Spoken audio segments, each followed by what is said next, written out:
Welcome back to the final Last Raven tutorial video. In this final episode, I will go over some parts that are exceptionally well and also why I built my own AC like this. To start off, there are some overpowered parts in this game. Overpowered enough that they have been in the past banned from competitive play. A list of these parts can be seen over here, posted on AC Universe by user Magnus. The list of parts are banned for all kinds of reasons. For example, the rock 4 is banned if you put it in your hanger, but not if you hold it in your hand. Take a close look to this list and really think about why these parts might be overpowered. They might not seem that great at first glance, but once you build an AC around some of these parts, your AC will perform exceptionally well. This does not mean though that just simply using all of these parts without reason will give you the best AC. The parts needs to work well together for them to be effective. Next up, I want to show you this tier list for the weapons. The higher up the list it is, the better it is, and the more to the left it is, it requires an AC to be built around the weapon and not be slapped on an AC without consequence. A long time ago, I found a tier list of the last Raven weapons and posted it on the forum Raven Republic, where I asked people if they agreed with it. I then got a reply by a user called your mom, who updated the tier list to include all of the weapons, and generally I agree with the list. However, this list specifically caters to the PvP part of the game.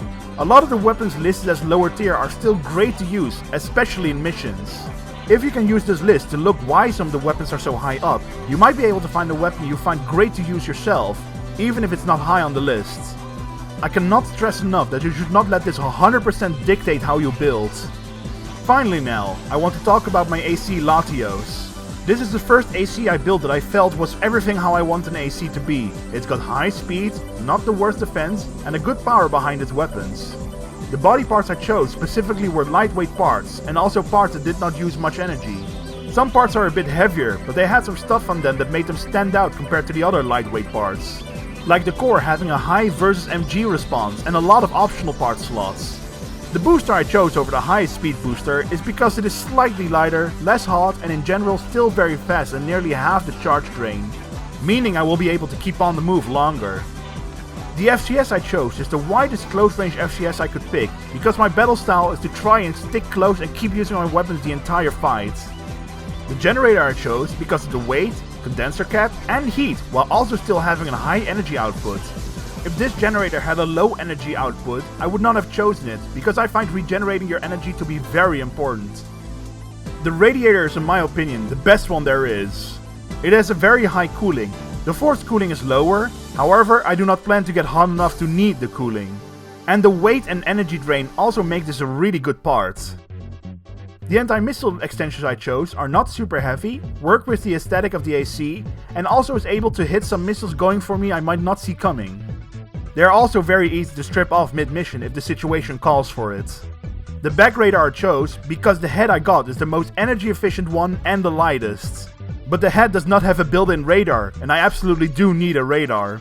And this radar had a scanning interval of 1, which is useful for a fast AC like this, and the energy users along with the weight are absolutely not the worst. Finally, my weapons. The machine gun I chose because at practically any range I can keep firing to have at least something hit constantly, even if not all bullets hit. And the pulse rifle on the other hand will make sure if I manage to get in range that I feel comfortable with that I do high damage. Finally I got 2 overpowered pistols in my hanger unit. I would not use these in something like a tournament, but for the time being, these 2 really round up my AC. Finally, I tune all of my parts for cooling and energy output on the generator, making sure that I can keep on the move at all time.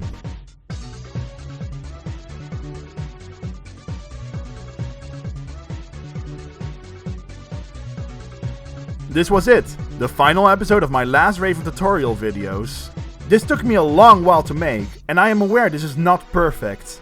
However, this should help out anyone new to the series and wanting to try something like Last Raven. I hope everybody enjoyed, and have fun with your AC.